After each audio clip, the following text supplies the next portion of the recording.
On est en Californie en 2008. Un homme déguisé en Père Noël sonne à la porte de son ex-femme. D'un coup, il sortit un fusil, et là,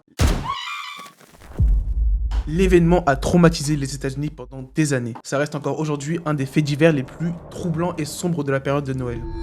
On pense souvent à tort et à travers que Noël est juste une fête avec de la joie, des cadeaux. Mais souvent, elle cache des histoires beaucoup plus terrifiantes. Pour cette première histoire, on se retrouve à Ashland, une ville située dans l'Oregon, un état des États-Unis. Alors, d'ailleurs, faut savoir un truc, c'est que quand je vois des histoires de fous comme ça, je me dis heureusement que ça se passe que aux États-Unis et jamais en France. Premier degré, genre. Nos protagonistes sont Thomas Wilson, 42 ans, infirmier, un mec lambda au final, un mec comme tout le monde, sa femme Melanie Wilson, 39 ans, et leur fils Aaron Wilson, 10 ans à l'âge des faits. À première vue, c'est un enfant qui est assez normal, comme vous et moi quand on était petits, calme, un peu anxieux, un peu fou, voilà, d'anormal. Notre histoire commence dans la nuit du 14 décembre 1979. Il est 2h17 du matin lorsque Aaron se réveille d'un coup. Il comprend pas. Il se réveille d'un coup, il panique. Et là, il entend des bruits venant du plafond.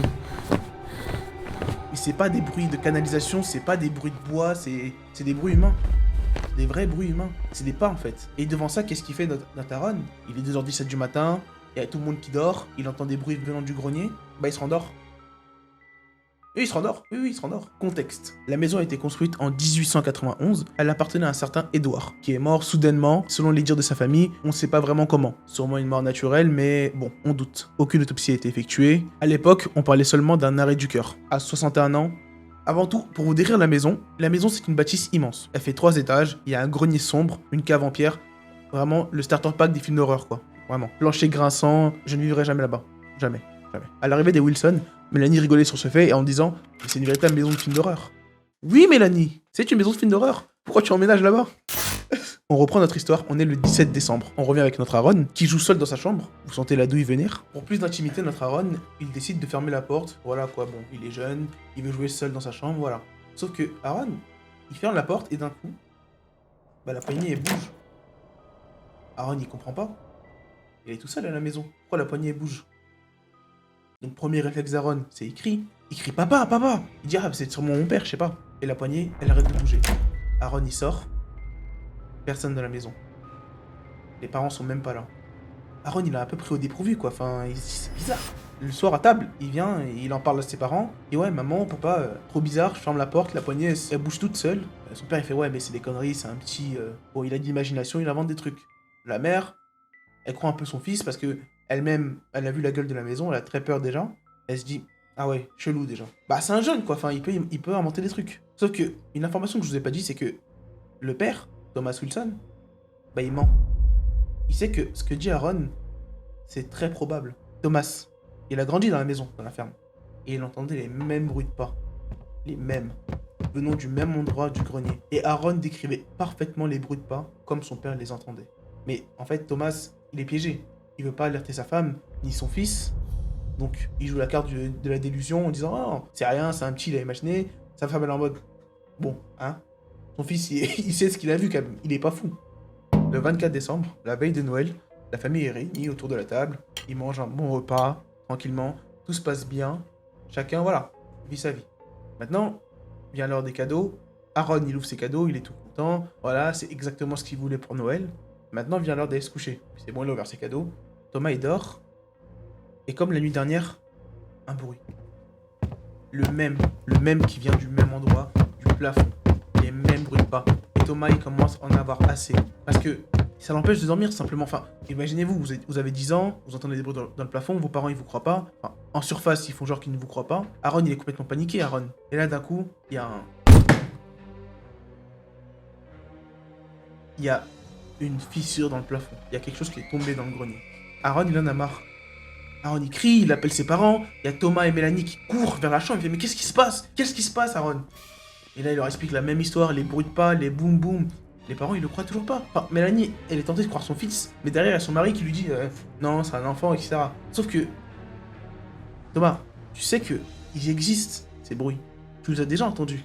Thomas coutume de faire le déluge, à ne pas vouloir écouter sa femme et son fils. Sauf que là, il y a une différence entre les autres soirs où Aaron il criait, il appelait ses parents et il venait, voilà. Là, Aaron, il a une preuve. Parce que quand il regarde le plafond, quand les 3 personnes regardent le plafond, il y a une big fissure dans le plafond. Et Aaron, il est beaucoup trop petit pour avoir fait la fissure dans le plafond. Du coup là, il n'y a plus le choix. Il ouvre la trappe du grenier.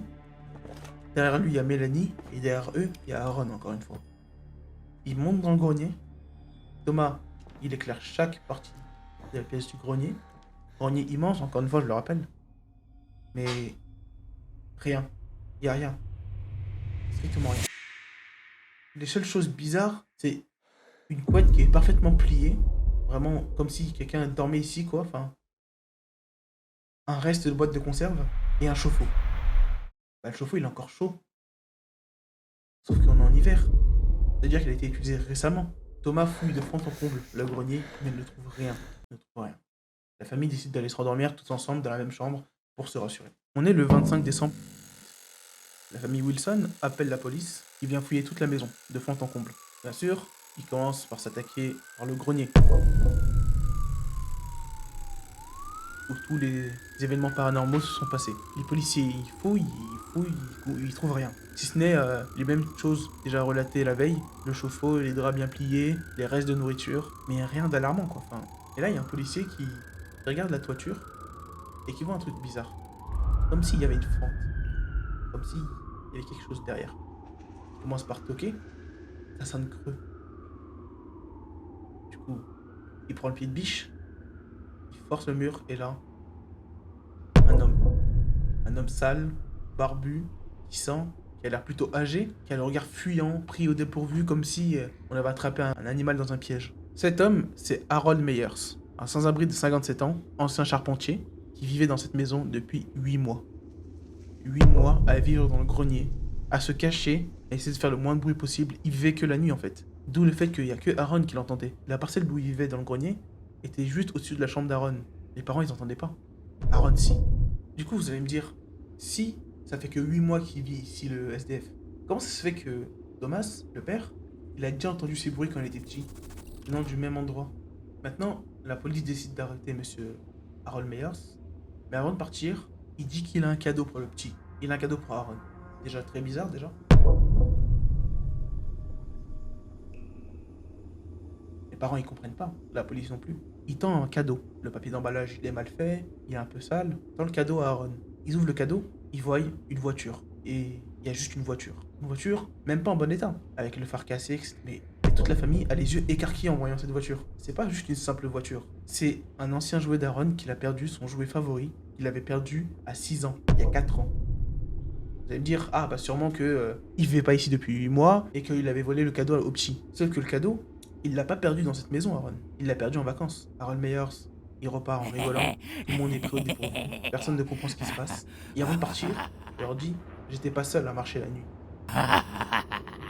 Après ça, plus rien. Plus de bruit dans le plafond. Aaron, il a repris ses nuits au complet. Sauf que le 17 janvier, à 2h12, à la même heure, les mêmes bruits. Malheureusement, on n'en saura pas plus. La famille Wilson, elle a décidé de déménager après l'événement, ce qui est totalement normal. Hein. Moi, il y a un SDF qui vit dans mon grenier, je déménage direct. Et d'après les sources, les locataires suivants ont entendu les mêmes choses, les mêmes bruits. Sauf que là, il n'y avait pas de SDF, il n'y avait pas d'homme, il n'y avait juste rien. Cette histoire prend place à Norcliffe, en Angleterre. L'histoire s'intitule Le Chant de Noël. Ce qu'on sait de cette histoire, c'est que cette histoire provient d'un témoignage d'un Anglais en 1994, qui a été rendu public plus tard par les émissions radio locales, dont celle de Manchester, au Royaume-Uni. Elle serait liée à un phénomène de type boucle sonore. Vous allez comprendre. On est en décembre 1994, un étudiant nommé Thomas Reed revient dans sa maison familiale après plusieurs mois à l'université. Ses parents sont partis en voyage pour les fêtes, lui il a décidé de rester seul, il doit juste garder la maison, nourrir les animaux, voilà, c'est tout. Notre Thomas, il n'y a plus personne à la maison, le premier soir, tranquillement, il chill devant la télé, comme tout le monde quoi. Alors qu'il est dans son salon, Thomas il entend des voix qui viennent du rez-de-chaussée. Plus précisément, il entend un chœur. Pour ceux qui ne savent pas ce que c'est un chœur, faut voir ça un peu comme une chorale. C'est juste des gens qui chantent tous ensemble à l'unisson, et ça synchronise leur voix en fait, c'est tout. Ça fait une voix unique, très belle, voilà. Thomas, il est seul chez lui, et il entend un chœur. De surplus, il entend un chœur d'enfants. Plein d'enfants qui chantent. Il n'y a pas plus effrayant que ça. Il n'y a pas plus effrayant que des enfants qui chantent. Thomas, il n'a pas de petit frère, il n'a pas de cousin, il n'a rien. Il est seul chez lui. Thomas est panique. Les enfants, ils chantent une musique qui s'appelle Silent Night. Pour ceux qui savent pas, c'est une musique très connue à Noël aux États-Unis, dont les paroles, je vous fais la traduction, sont Douce nuit, sainte nuit, tout est calme, tout est lumière, autour de la Vierge, la mère de l'enfant. Et Thomas, il entend ça en boucle. Le refrain de Silent Night en boucle. Thomas, il pète son crâne. Il n'y a pas de musique, il n'y a rien. Donc, Thomas, il prend son courage à deux mains, il réfléchit pas, il fonce vers le rez-de-chaussée. Il va dans la cave direct. Il crie « Qui est là? Qui est là ?» Il crie, aucun bruit. Le cœur, il s'arrête net. Dès que Thomas franchit la porte de la cave, le cœur s'arrête net. Donc la présence de Thomas a changé quelque chose déjà. Aucune réponse, mais des chuchotements. Comme s'il y avait des enfants qui chuchotent pour pas se faire cramer, quoi. Thomas, il se dit, c'est la veille des fêtes, peut-être des enfants qui ont fait des conneries. Du coup, Thomas, pour mieux voir, il allume la lumière. Les chuchotements, ils s'arrêtent. La pièce est vide. Il n'y a personne. Thomas, il est pris au dépourvu. Il fouille, il n'y a rien.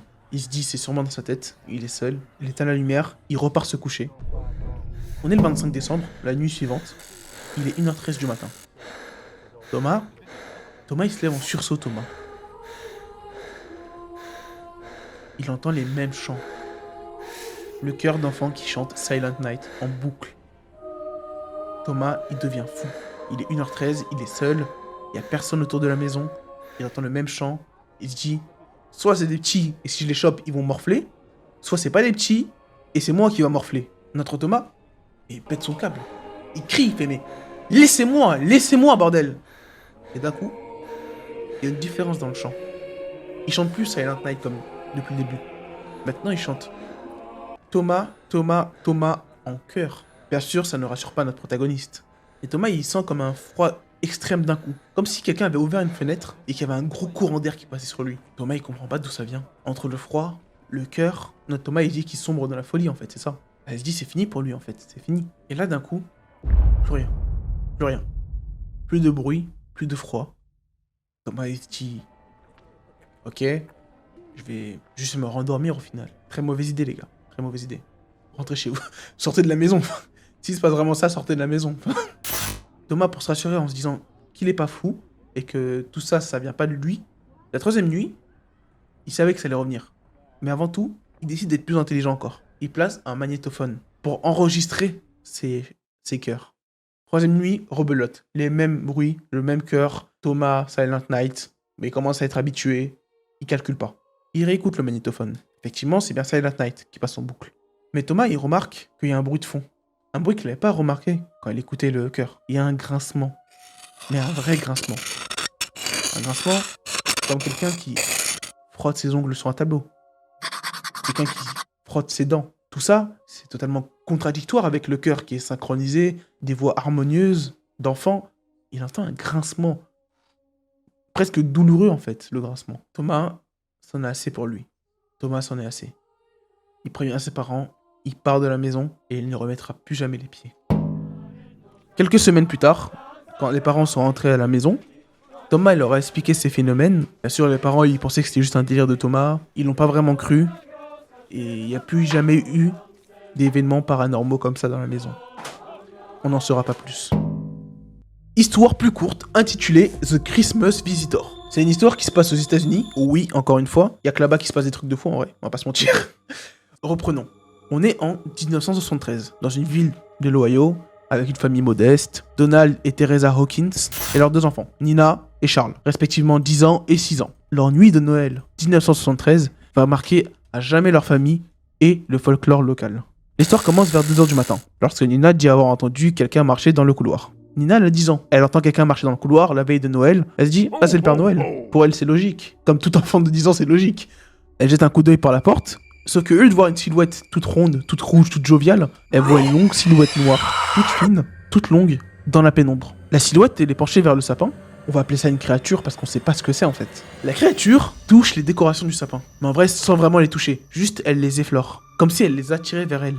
Nina, elle voit ça, elle retourne se coucher direct. Au matin, toute la famille constate que les cadeaux sous le sapin ont été ouverts. Tout le monde ne comprend pas. Ils sont censés ouvrir les cadeaux le 25 au matin, comme toutes les familles. Mais là, tous les cadeaux ont été ouverts. Du coup, premier réflexe des parents, ils accusent les enfants. Ils accusent Charles, ils accusent Nina. Bon, qui a fait ça? Qui a touché au cadeau? Les deux, ils disent non, moi j'ai rien touché, papa, j'ai rien touché, maman. De nature, Nina et Charles, c'est pas des enfants qui mentent, c'est pas des enfants qui font des bêtises. Donc les parents, ils les croient assez rapidement au final. Mais il y a quelque chose de plus bizarre en fait. C'est que les cadeaux, ils ont été déchirés, ouverts avec violence, mais le cadeau à l'intérieur, il est toujours là. L'objet est toujours là. Comme si quelqu'un avait juste ouvert les cadeaux pour voir ce que c'était et les a laissés là. Nina, elle se rappelle de ce qui s'est passé la veille, le soir. Elle explique à ses parents, bah c'est sûrement le grand monsieur tout noir qui a fait ça. Ses parents ils disent, mais quel grand monsieur tout noir? Nina, elle explique ce qui s'est passé la veille. Bien sûr, les parents ne la croient pas. Ils disent, bah sûrement qu'elle a dû rêver ou que c'était dans sa tête. Les parents finissent par mettre l'histoire de côté. Ils donnent les cadeaux aux enfants. Bon, il n'y a plus vraiment de surprise au final parce que tout le monde a vu les cadeaux ouverts. La famille se rendort, le 25 au soir. Sauf que cette nuit, c'est pas Nina qui se réveille. Donald qui se réveille, le père. Donald, il va aller boire de l'eau. Du coup, il est obligé de passer par le salon. Et là, vers le sapin, il voit exactement ce que Nina décrivait. Une grande silhouette noire qui touche, qui observe le sapin, les cadeaux. Donald, il pète son crâne. Il crie, il fait, mais qui êtes-vous? Qu'est-ce que vous faites chez moi? La silhouette, elle regarde Donald, elle arrête de bouger. Et elle disparaît. Elle disparaît. Dans le noir. Donald, il est pris au dépourvu.